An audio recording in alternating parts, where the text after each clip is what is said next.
not going to want to push. Working with clay is a fun and artistic way to spend an evening, and recently community members in Bowling Green came together to create something useful to support an initiative called Empty Bowls, an event held nationwide to combat hunger and raise awareness of this national problem. Empty Bowls allows everyone to help in some way. In some ways it reminds me of the old story of stone soup, where you had a whole town that was, we're hungry, we don't have anything, we can't do anything. And one person said, well, how about if we all work together? And everyone just contributes what they can. So some people make bowls. Some people help us spread the word about the event. Some people donate soup or bread or desserts. Some people come and serve things at the event. Everyone can do just a little bit. But when we all work together, we have a tremendous result. Well, the idea isn't mine. It started with a teacher back in the 80s, an art teacher. And he wanted his students to know that art was important and that they could make a difference.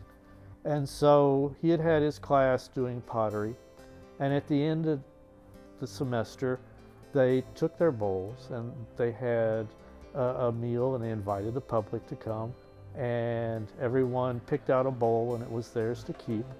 And then the money they collected, they donated to charity to help feed the hungry.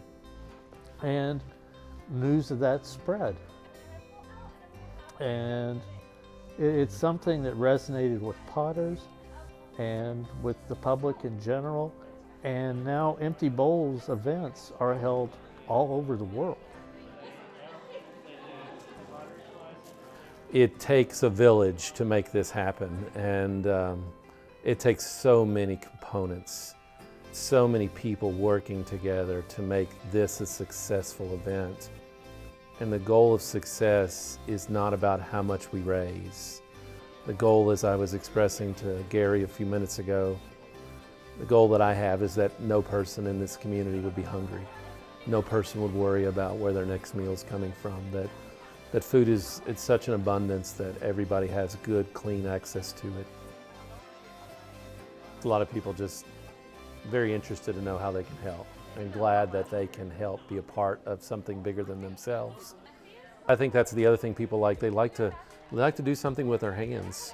I'm not very skilled. I wished I had Gary Taylor's talents.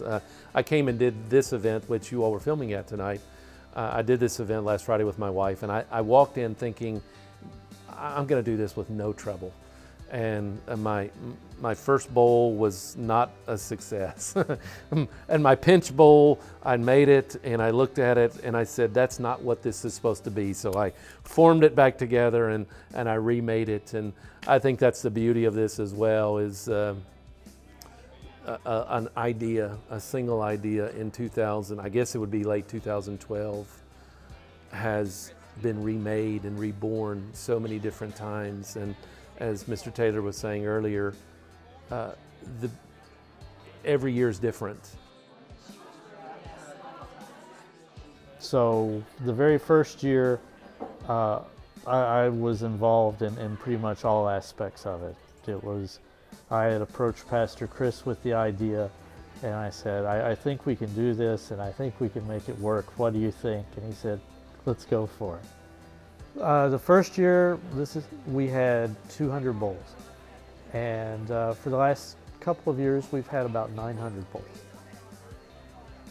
So it has definitely grown over time, and I think there's a good chance we may see more than 900 bowls this year. The dinner is it's kind of like Christmas. You know, you've got all the anticipation building up. Oh, how's it going to be over there? And then there's the big night, and it's always amazing.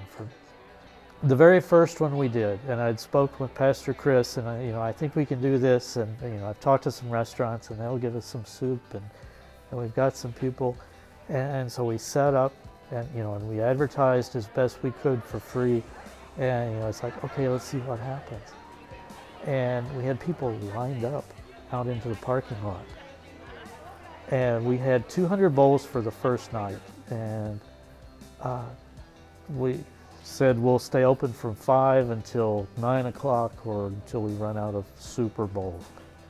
We ran out of bowls in the first half hour. And people were so great. They even though we said, we're sorry we're out of bowls, they said, we want to help anyway. And said, do you have any soup? He says, well, we'll give you the full amount, and if you just give us a little soup, that's fine.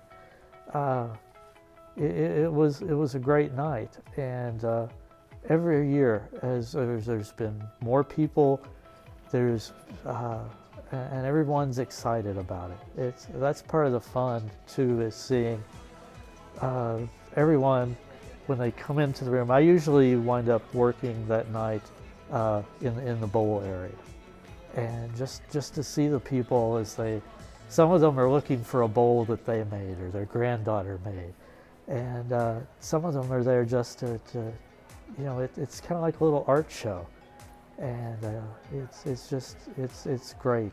And then after they've picked out their bowl, then they get in line and get soup and a meal, and you see everyone sitting and chatting, and sometimes they're chatting with friends and family, and then sometimes it's just someone that they've just met that night that they're sitting there with, and it's really a great night. I mentor at a local elementary school here, and I walk in and I see these kids, and I know that many of them, this is the best food they will have all day long.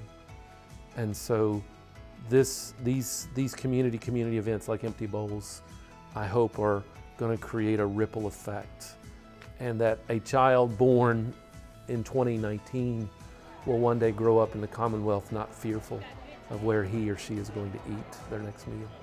To this day, in our 6 years, we've raised over $150,000 to help people. Every bit of that has stayed right here. And no doubt some of those people that have eaten don't live here anymore. They've moved on. But we know that we helped. We did something. I may not be much. I may not be talented. I may not have the ability to throw a ball into a net. But I can take these 10 fingers and I can paint, or I can form a vessel, and I can make a difference. And that's amazing.